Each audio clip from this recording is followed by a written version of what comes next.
हरि बोल दंडवत प्रणाम। मैं श्री नरोत्तम दास ठाकुर का श्री श्री प्रेम भक्ति चंद्रिका पढ़ रहा था। यहाँ नरोत्तम दास ठाकुर एक शुद्ध भक्त के लक्षण बता रहे हैं।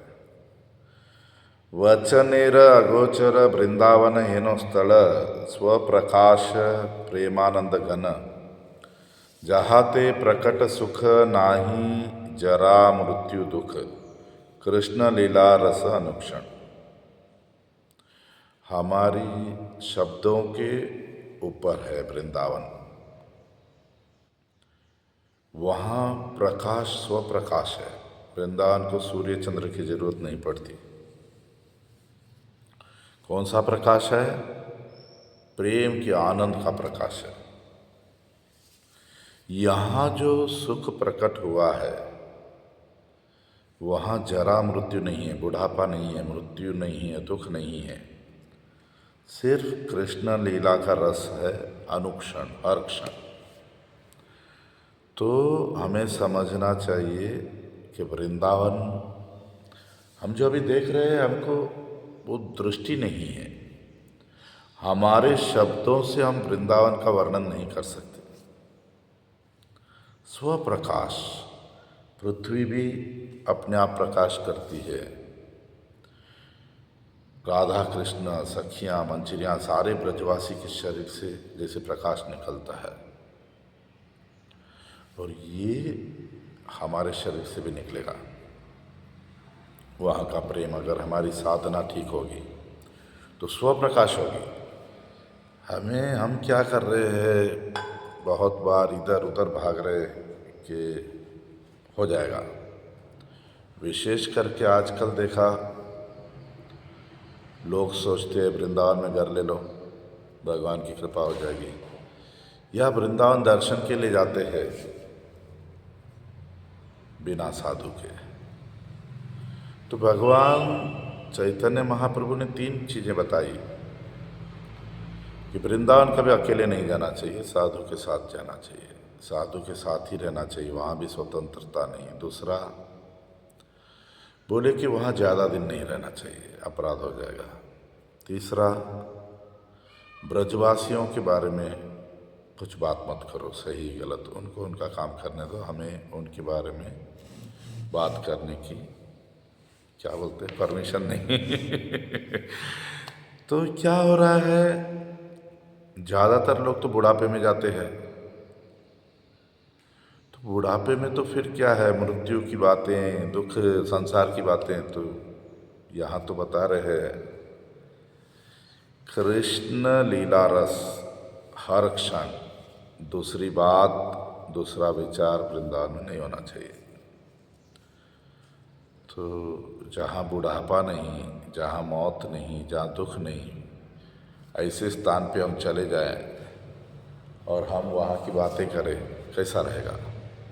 फंस जाएंगे। तो ध्यान रखना है कि वृंदावन जाओ तो कैसे रहना है। पहले तो वृंदावन का विचार कि वृंदावन, देखो छांदोग्य उपनिषद कहता है, स भगवः कस्मिन् प्रतिष्ठिता इति स्वे महिम्नि। वो हरि कहाँ है जिसको भूमा कहते हैं। तो गोपाल तापनी उपनिषद ने बताया, साक्षात ब्रह्म गोपाल पुरी इति।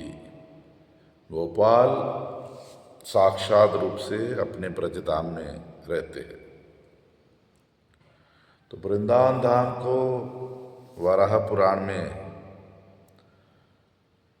भगवान का बनाया हुआ नहीं बताया, ये ब्रह्मा जी का बनाया हुआ। ब्रह्मा ने सृष्टि की, मगर ये मथुरा मंडल जो है, ब्रज मंडल, इसको ब्रह्मा जी ने नहीं बनाया बोल रहे। तो भगवान खुद प्रकट किए, भगवान का नित्य धाम है बोलकर। तो यहाँ कोई माथुर नाम के एक ऋषि तपस्या कर रहे बोल के पद्म पुराण में ऐसे ही बताया। वे भी नित्य है। फिर वराहदेव कहते हैं आदि वराह पुराण में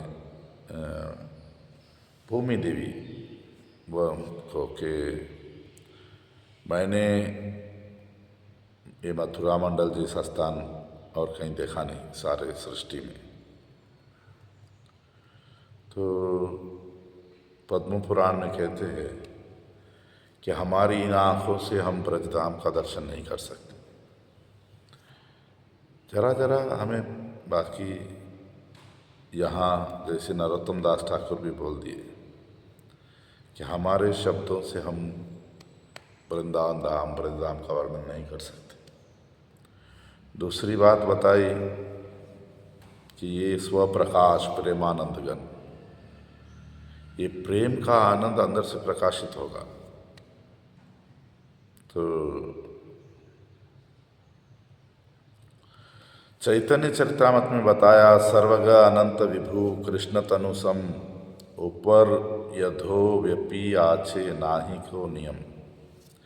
ये जो धाम है वृंदावन, ये हर जगह है, ऐसा नहीं कि वहीं है। हम जहाँ ये कृष्ण के शरीर के जैसा है, इसकी कोई इतना ही है ऐसा भी नहीं बोल सकते। ये कभी ख़त्म नहीं होगा, ऊपर भी है नीचे भी है, जैसे कृष्ण का शरीर है वैसे। तो ये वृंदावन धाम कृष्ण ने प्रकट किया है अपने शरीर से ही, ऐसे बता दिया। कृष्ण और वृंदावन धाम अलग नहीं। वृंदावन धाम ब्रजेंद्र नंदन कृष्ण का स्थान है, जहाँ श्रीमती राधा रानी महाभाव प्रकाशित करती है। तो ये प्रेमानंदगण है। तो हमारे सनातन धर्म के हर ऋषि साधु महात्मा ने वृंदावन के बारे में बातें की है। तो यहाँ नरोत्तम दास ठाकुर आगे बता दिए कि यहाँ बुढ़ापा नहीं है, मौत नहीं है, दुख नहीं है। जो धाम को नहीं समझा उसके लिए सब हो रहा है, उधर भी हो रहा है। हम देख रहे हैं कि कितने लोग बंदर भी बन रहे हैं। यानी धाम में बराबर रहना पड़ेगा। वहाँ जो भी रह रहा है सब आध्यात्मिक है, हमें भी वहाँ जाना है, तो उस भाव से जाना है। हमारा बुढ़ापा मौत दुख लेके नहीं जाना चाहिए वृंदावन में। तो जब तक हमारे में क्या बोलते हैं ऐसे आपराधिक भाव, वृंदावन दूर से ही उसका स्मरण, उसका भगवान राधा माधव राधा कृष्ण की लीलाओं का चिंतन, हम मंजरी स्वरूप में उनकी सेवा कर रहे हैं, ये भाव वृंदावन जाने से पहले ही तैयार करके जाना चाहिए।